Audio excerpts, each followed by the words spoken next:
Buenas, bienvenidos a un video más del canal StarMaths. En esta oportunidad les compartiremos la demostración del teorema de Heine-Cantor. Este teorema nos dice que si tenemos una aplicación continua que parte de un espacio métrico que es compacto y llega a otro espacio métrico, entonces esta aplicación será uniformemente continua.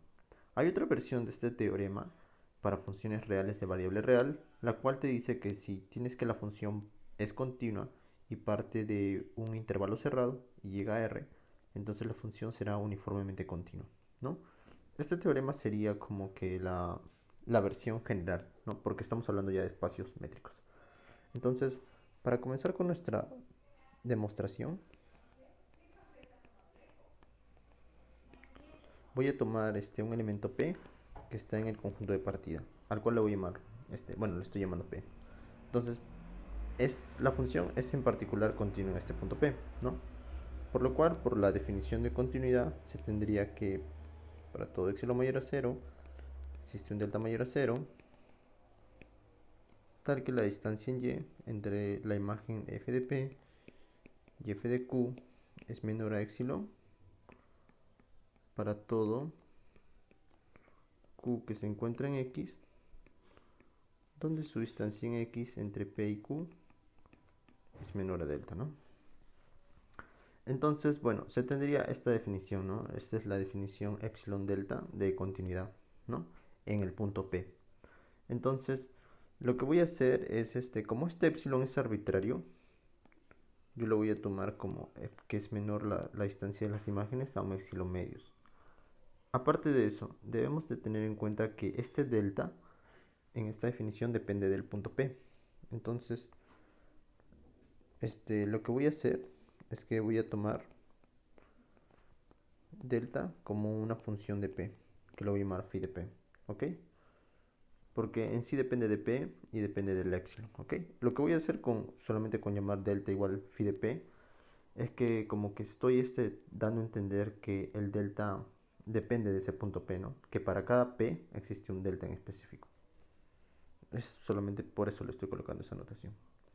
Entonces, ahora ya teniendo esta notación, voy a considerar este conjunto, que lo iba a llamar J sub P, el cual va a estar dado por todos los Q que están en X, tal que su distancia en X entre P y Q es menor a este phi sub P, pero dividido entre 2. ¿Ok? Como vemos, este conjunto es diferente del vacío, porque en particular para el punto P cumpliría, ¿no? Porque tendríamos que la distancia en X entre P y P es 0, y bueno, 0 es menor a phi sub P sobre 2. Bueno, mi primera afirmación va a ser el hecho de que la colección de J sub P para todos los P en X forma un recubrimiento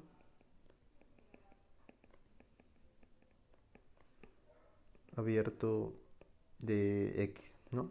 X, recordemos que es el conjunto de partida de nuestra aplicación continua, ¿no? ¿Qué significa que sea un recubrimiento? Es que, bueno, si suponemos que esto es X, que esto sea X, un recubrimiento sería como, o sea, sería como tener que cada J sub P fuera como vamos a poner como círculos, que lo que está haciendo es básicamente cubrir todo esto de X, ¿ok? Más o menos así, todo. Ok, entonces lo que voy a lograr es que, bueno, como digo, esto J sub P va a ser cada uno de estos círculos, ¿no? Porque los J sub P varían para cada P que esté en X. Entonces lo que voy a hacer es justamente eso, ¿no? Llegar a probar que forma un recubrimiento abierto de X, ¿no? Entonces, para comenzar con esta prueba, bueno, voy a borrar esto a un lado. Para comenzar con esta prueba, voy a comenzar viendo que este J sub P, primero que nada, es un conjunto abierto, ¿ok?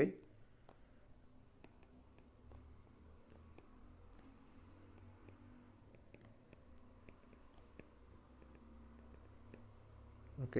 Entonces, bueno, estoy tomando un P que esté en X, y para ese P que esté en X voy a probar que este J sub P es un conjunto abierto. Entonces, para probar que es un conjunto abierto, voy a tomar un Q, que lo voy a llamar Q' para no confundirnos con el Q anteriormente, que está en J sub P, ok. Entonces, debo verificar que este Q' este, sea un punto interior,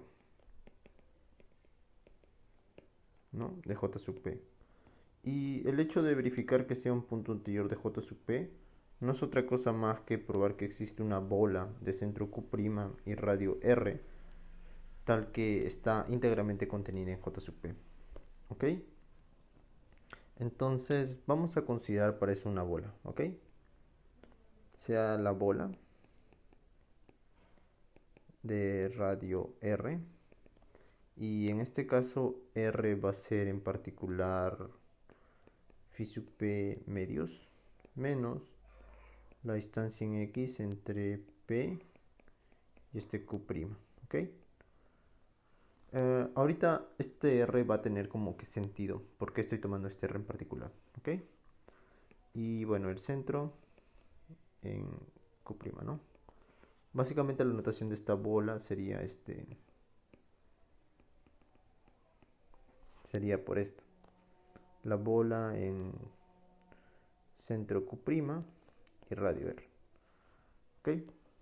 Entonces lo que voy a probar es que esta bola está, como dije, íntegramente contenida en J sub P, para ver que Q' es en realidad un punto interior de J sub P.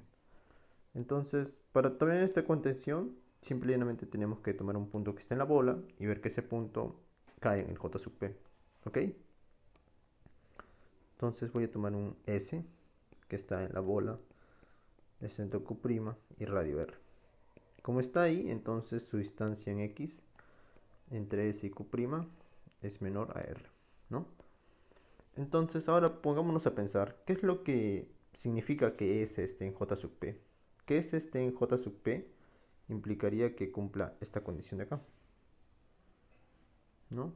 Que, la, que se cumpla la desigualdad, ¿no? O sea, que la distancia de S a P sea menor a phi sub P sobre 2. Entonces voy a tomar esa distancia de S a P. Y bueno, por la desigualdad triangular, puedo tener que la distancia de S a Q' más la distancia de Q' a P, se verificaría esta desigualdad, ¿no? Entonces, de acá es cuando comienza a tener sentido porque elegí ese R en particular. Ok, entonces la distancia en X de S a Q', bueno, es menor a R por esta desigualdad de acá arriba, más la distancia en X de Q' a P, ¿no? Ahora, bueno, lo voy a escribir para acá abajo. Y bueno, tendría R más la distancia en X de Q' a P. ¿Pero quién es R? R no es otra cosa más que phi sub P medios menos la distancia en X de P a Q', más la distancia en X de Q' a P, ¿no? Recordemos que esto es conmutativo, ¿no? O sea, la distancia en X de Q' a P es lo mismo que decir la distancia en X de P a Q'. Así que estas cantidades simplemente se van.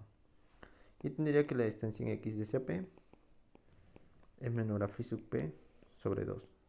Con lo cual cumpliría la desigualdad, o sea, la característica del conjunto J sub P, ¿no?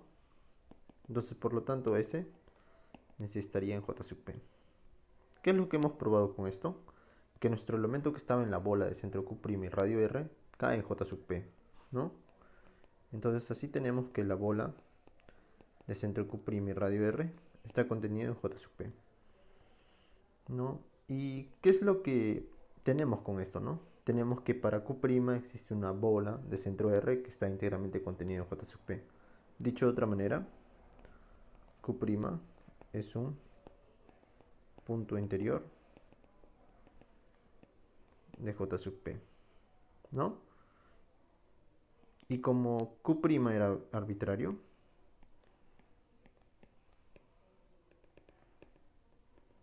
es arbitrario en J sub P,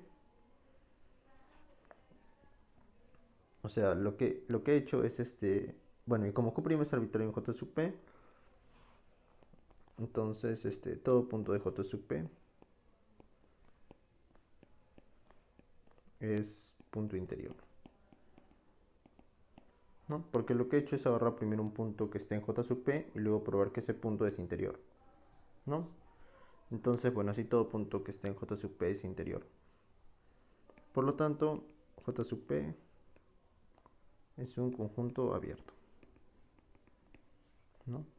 Y donde que P simplemente es un elemento arbitrario también que esté en X, ¿no? Entonces, la colección J sub P con P variando en X es simplemente una colección de conjuntos abiertos. Ahora, la otra parte que nos faltaría demostrar de esta afirmación número uno sería el hecho de que forma un recubrimiento para X. Para eso simplemente basta darse cuenta de una cosa, que el elemento P siempre está contenido en J sub P. Esto es claro desde el hecho de que cuando tomas acá la desigualdad de la distancia de P a P, eso te da 0 y bueno, phi sub P medios siempre es mayor a 0, ¿no? Mayor estricto. Entonces, esta contención es inmediata. Ahora simplemente sería tomar la unión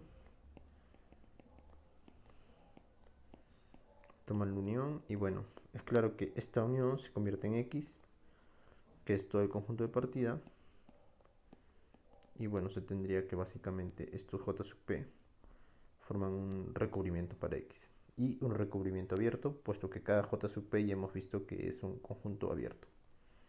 Entonces, acá viene la segunda parte interesante del hecho de que X es un conjunto compacto. Entonces, como es un conjunto compacto, existe para todo recubrimiento abierto de X va a existir un subrecubrimiento que es finito. ¿Qué significaría en este caso que sea finito? Significaría lo siguiente. Significaría que existe, o sea, una cantidad finita de esos J sub P, o sea que tendría una unión de, vamos a ponerle J P sub I, con I variando de 1 a n, tal que también lo logra contener a todo X, ¿no? Y bueno, con esto estaría la primera parte de nuestra prueba y ahora ya viene acá la segunda parte. Entonces vamos a la afirmación 2. Esta última idea que hemos llegado la voy a llamar triángulo, puesto que va a ser de suma importancia para llegar a probar ya el hecho de que nuestra aplicación f es uniformemente continua. ¿Ok? Entonces, para llegar a probar que f es uniformemente continua, primero centrémonos en esta parte de triángulo, en el cual tenemos que x está contenido en la unión de los j de p sub i, ¿no? Donde que el i varía de 1 a n, ¿no? Ya tenemos una cantidad finita de los j sub p que cubren a x. Entonces, démonos cuenta que estos conjuntos jp sub i están formados por elementos que están en x, tal que, bueno, su distancia de cada estos elementos que están ahí a p sub i tiene que ser menor a un phi de p sub i dividido 2, ¿no? Donde que el i básicamente varía de 1 hasta un n.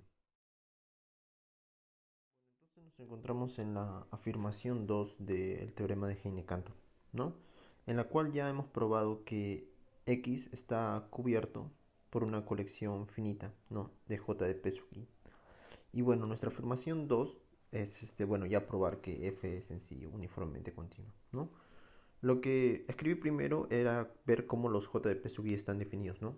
Que son básicamente, está dado por elementos que están en X, tal que su distancia de ese elemento a P sub I es menor de phi de P sub I dividido 2.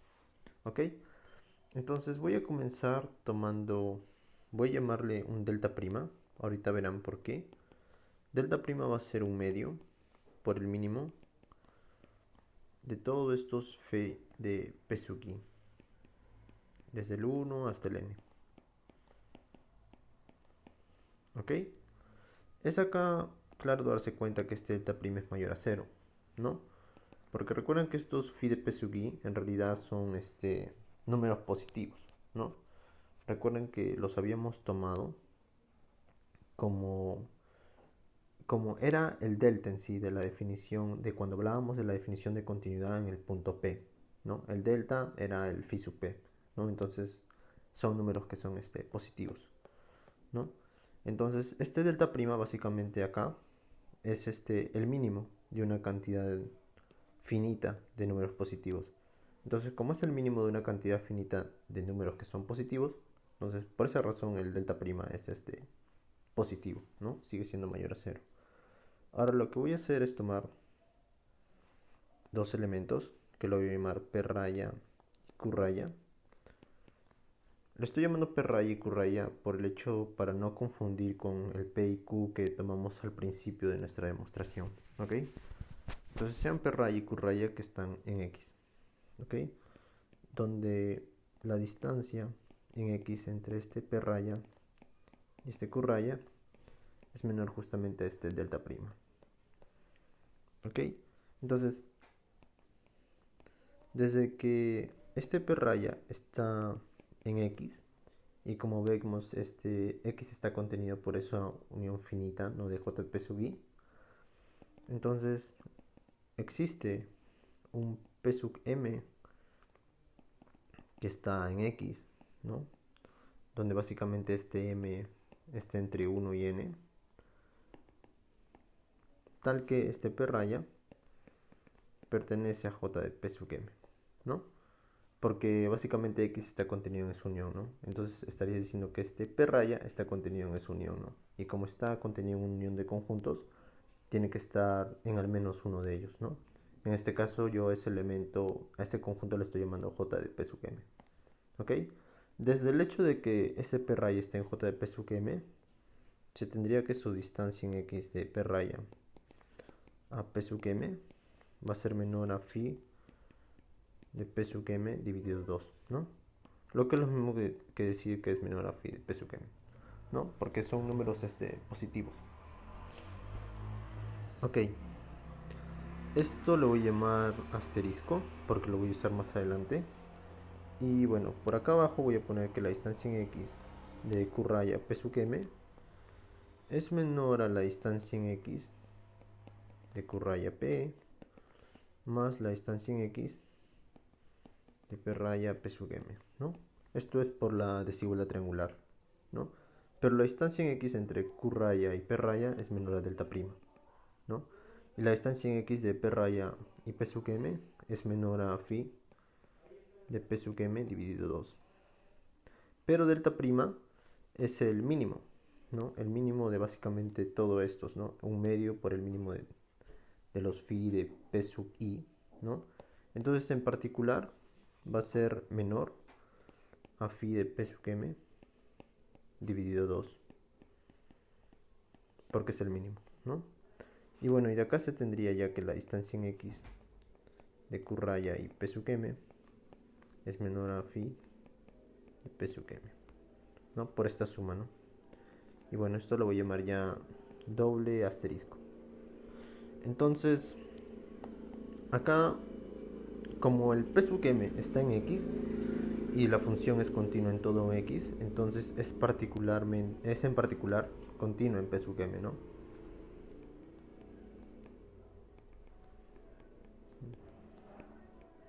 Entonces, desde el hecho de que f es continuo en P sub M, se tendría que, bueno, que la distancia en X de P raya P sub M, como es menor a phi de P sub M, entonces por la continuidad se tendría que la distancia en Y de sus imágenes es menor a un epsilon medio, yo lo puedo poner, ¿no? Es igual como al principio lo puse, ¿no? La definición de continuidad, ¿no? Solamente que en vez del delta yo le llamaba phi de P sub M, donde que el P era el punto donde estaba analizando la continuidad, ¿no? Y lo único que implicaba era que la distancia de sus imágenes sea menor a un epsilon que yo le daba, ¿no? En este caso yo le estoy llamando epsilon medio, ¿no? El epsilon es arbitrario, tú lo puedes fijar. Entonces, de estas dos desigualdades, que ya estamos tomándolas en Y, ¿no? Se tiene lo siguiente. que la distancia en y entre f de p raya y f de q raya es menor que la distancia en y, f de p, f de p sub m, esto ya sería por la desigualdad triangular, f de q raya, ¿ok? Y bueno, esta última, bueno, simplemente cada uno es menor a epsilon medios, y entonces así se tendría que la distancia en y de estas imágenes es menor a epsilon, ¿no? Con lo cual se llegaría a probar que nuestra función f es uniformemente continua, ¿no? Algo que tenemos que tener en cuenta acá es el hecho de que este último delta prima que hemos utilizado para la definición de continuidad uniforme ya no depende de nuestros puntos, ¿no? Como era en un principio, sino este delta prima no depende de nuestro p raya ni nuestro q raya, ¿no? Solamente lo estamos trabajando con los conjuntos que hemos dicho que son el subrecubrimiento finito de x, ¿no? Y bueno, eso sería todo y espero que les haya gustado el vídeo. Hasta otra oportunidad.